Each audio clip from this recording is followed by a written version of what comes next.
भोपाल के कोलार रोड स्थित आशीर्वाद कॉलोनी में वर्षों से एक ही कहानी दोहराई जाती है। बारिश में सड़क तालाब बन जाती है, पानी घरों में घुस जाता है, बार बार सीवेज चैम्बर चोक होता है और गंदा पानी सड़कों पर बहने लगता है। हर बार बाढ़ जैसी स्थिति उत्पन्न हो जाती है। सबसे अधिक परेशानी बुजुर्ग नागरिकों को होती है, जिनके लिए ऐसी स्थिति किसी आपदा से कम नहीं होती। यदि किसी नागरिक को चिकित्सा आपातकाल में एम्बुलेंस की आवश्यकता पड़े और सड़कें जलमग्न हो, तो जिम्मेदारी किसकी होगी? क्या प्रशासन किसी दुर्घटना या स्वास्थ्य संकट की प्रतीक्षा कर रहा है?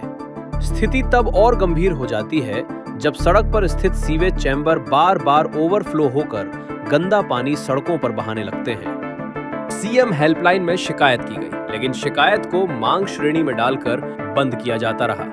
असंतुष्टि दर्ज की गई, मामला उच्च अधिकारियों तक पहुंचा, लेकिन हर स्तर पर एक ही जवाब कॉपी पेस्ट कर शिकायत का निपटारा किया जा रहा है। सीवेज शिकायत के जवाब में विभाग ने कहा कि निजी सीवेज लाइन चोक है और शुल्क जमा कराने के बाद कार्रवाई होगी।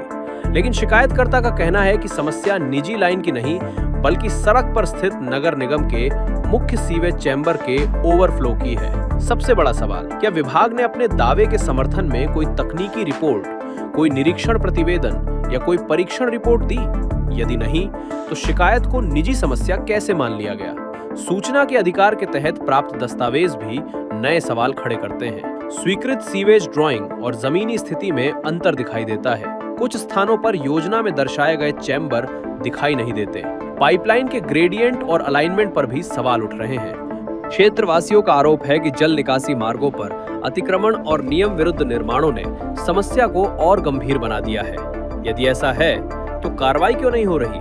दिलचस्प बात यह है कि ये मुद्दा नया नहीं है। वर्ष 2025 में भी स्थानीय समाचार पत्रों में जलभराव, अतिक्रमण और नाली निर्माण का मुद्दा प्रकाशित हुआ था। भोपाल नगर निगम और क्षेत्रीय पार्षद ने आगामी बारिश से पहले समाधान का दावा किया था। फिर एक साल बाद भी हालात वही क्यों हैं? कॉलोनी के प्रवेश द्वार पर बड़े बड़े बोर्ड लगे हैं, विभिन्न पदों और प्रतिनिधियों के नाम दर्ज हैं। पहली नजर में ऐसा प्रतीत होता है मानो क्षेत्र की व्यवस्था किसी अत्यंत सक्रिय तंत्र के हाथों में हो। लेकिन जब सड़कें डूबती हैं, घरों में पानी घुसता है और सीवेज सड़कों पर बहता है, तो रहवासी पूछते हैं, इन नामों और पदों की वास्तविक भूमिका क्या है? यदि कॉलोनी अब पूरी तरह नगर निगम के अधीन है, तो बोर्ड और उन पर ये नाम किस उद्देश्य की पूर्ति कर रहे हैं? क्या प्रशासन समस्याओं का स्थायी समाधान कर रहा है या केवल शिकायतों का समापन?